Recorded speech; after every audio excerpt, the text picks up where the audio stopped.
Now this is the Vinfast VF7. It's going to be the flagship of the Vinfast lineup. Prices start at rupees 20.89 lakh.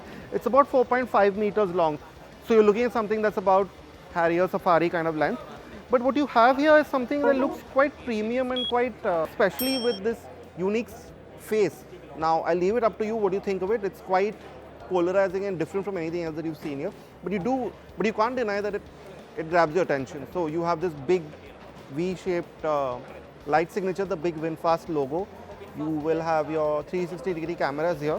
And the usual EV touches, so to speak. You have those air curtains over here, compact sort of aero-inspired elements around the front. So this is what the front looks like. Now from the sides, this is quite a long car, like I said. It has a 2840mm wheelbase, so you really notice that it looks like a big family SUV. And you have quite a nice stance to it with these 19-inch wheels and these really quite chunky sort of gloss black elements here. Having said that, you can't deny that this silhouette reminds you a lot of, say, a BMW iX, but that's to be expected since the Vinfast and BMW seem to work quite closely on many things. And as with most of these EVs, you have this arrangement. I personally don't like it, but a lot of cars have this arrangement, so it's fine. Now coming to the ground clearance, you will notice that I don't see the battery sticking out all that much. It's fully flat here, which is a good thing. And I think it should be enough for our conditions. This is probably the most distinct angle of the VF6. It looks nothing like anything else you've seen, at least at this price point. So you have these really sporty touches with this deep kind of spoiler, the way all the bodywork works, this very long tail lamps, very unique. But then you also have this V light signature that you've seen all around Vinfast cars. And another very unique touch is the way this gloss black kind of works. So it's a big car, but it's making it feel and seem a lot more compact just with the kind of finishes that they've used. You do get a powered boot lid.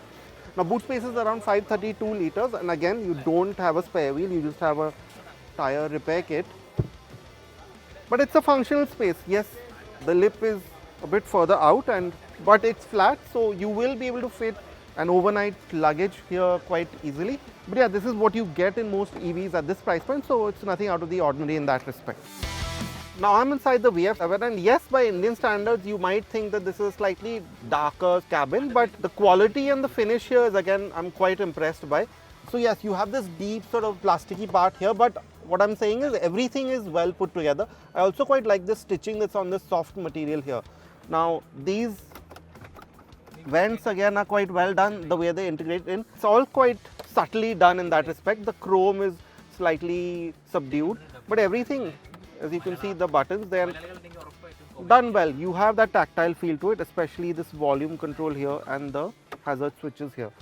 Now, just like in the other Vinfast car that we've seen, there is no instrument cluster as such. I do have a fairly accurate and fairly detailed head-up display, and all of my functions are sort of shown here, my drive modes and whatever else. And I must say I like the size of the steering. It's quite sporty in the kind of way that it's styled. All these buttons are thankfully tactile. There's no capacitive buttons here. You have these good stalks which cover a lot of functions. They're right out of a BMW, so they have to be good. And I have good adjustment too. Just like in the VF6, this one too has powered and ventilated front seats. Sadly, this seat is not powered, which I think is a bit of a miss. But I really like the fact that you have a PM 1.0 filter, you have acoustic glass, you have ADAS, you have UV light protection. So in all that sense, it feels, even here in this sort of crowded room, it feels like a place that will sort of keep you cocooned from the outside. Now coming to the center console, this has this a more traditional kind of layout to it, although you do have this deep cubby here. The door bins I feel could have been a bit larger, but you have some decent space here. You have a wireless charger here, again only type A ports here. Those three different sizes of cup holders which are okay, and quite shallow, I must say, cubby hole. So all the plastics and materials are quite nicely done, and I also like the way the seats are sort of supporting me. Now I'll quickly show you the screen here. It's what you expect in most of these new age EVs. So I have this tile display where I have my audio controls. This is all of my driving features which control the wipers, the lighting, my drive modes, whatever you. My mirror controls are here too, as is quite usual nowadays. I control the mirror from here, and then with these buttons here.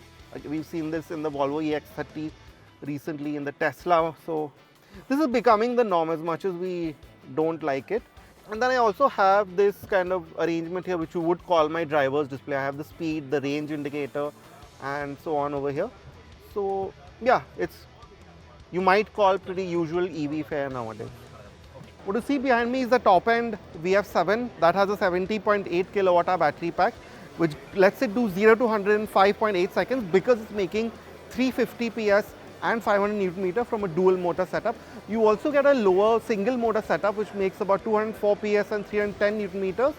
That's around a 9.5 second 0 to 100 kmph time, and it's also powered by a smaller 59.6 kilowatt hour battery pack. Now the VF7 is priced between 20.89 lakh and 25.49 lakh. Now that puts it right in the territory of cars like the XEV 9e, the B6 and even the Harrier EV. So what do you think? Does it compete with those? Does it surpass those? Let us know in the comments.